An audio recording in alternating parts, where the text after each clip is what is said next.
Welcome in to the Hump Day Fun Astrology Podcast. Thomas Miller with you. Thanks for tuning back in to find out what's going on up above. And we're going to go straight in today because the moon has moved into Capricorn. So this is something that we need to talk about for sure. So the moon has already moved into Capricorn. That happened about 1 a.m. Eastern Time, midnight Central Time, overnight.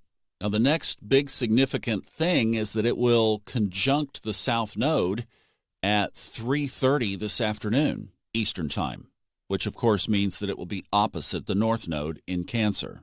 Now, we still have the Mars square to now both squarely. I'll say squarely. The Mars square squarely to Venus and Neptune in Pisces.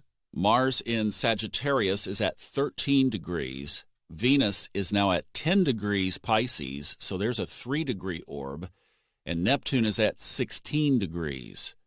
So Venus is closing in on Neptune, 10 degrees to 16, but Mars is right there in the middle. We would call that a midpoint aspect. Now, something we didn't talk about yesterday, I think I might have mentioned it the day before, but the Sun is square Uranus. As soon as the Sun, it was still square Uranus even in the last part of Capricorn. So it's been there for a while. But the Sun and Uranus today are both at 2 degrees. The Sun in Aquarius, Uranus in Taurus. So that's 3 signs, obviously, and that is a 90-degree exact square today.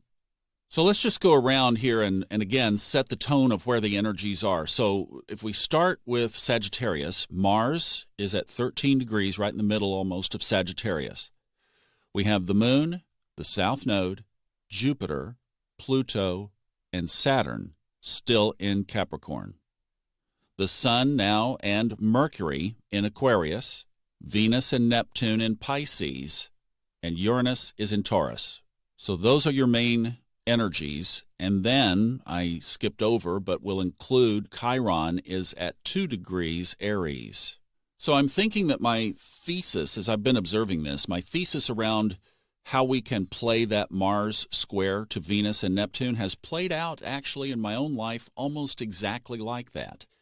That if there's tension in your relationships, just be present to it, and what you do with that is obviously send love and calmness to the people in your relationship world.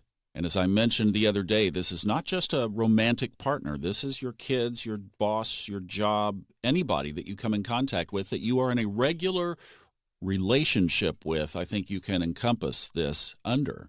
That you use the tension, the square, the tension around the square, to bring up things to the surface that you can then observe and deal with.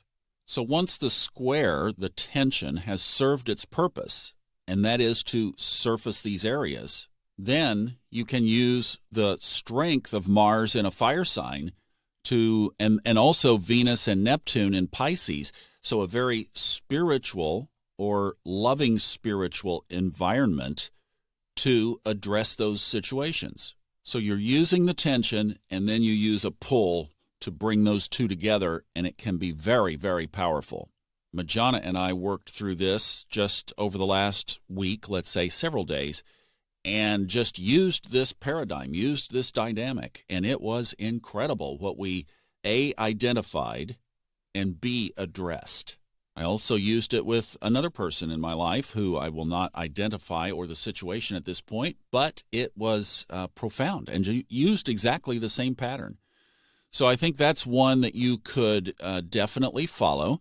The next thing is I would just advise a little caution around that Sun-Uranus square. Err to the safe side of things over the next couple of days. That would be a good way to just not challenge just acknowledge that energy is there. Don't challenge it and be a little safe. I'm in Colorado this week, and as I'm observing this, note to self, I'm just going to ski cautiously today. Enjoy the day, be outside, and just take it easy and enjoy being present, but not think that I've got to go tear it up. You know what I mean? And that'll hold for the next several days, too. I'm going to let that aspect clear. All right, that's your Wednesday. I will see you tomorrow for Thursday's Fun Astrology Podcast. Thank you for your awesome comments on iTunes and other podcast players. I really appreciate it. Mwah. Have a good day.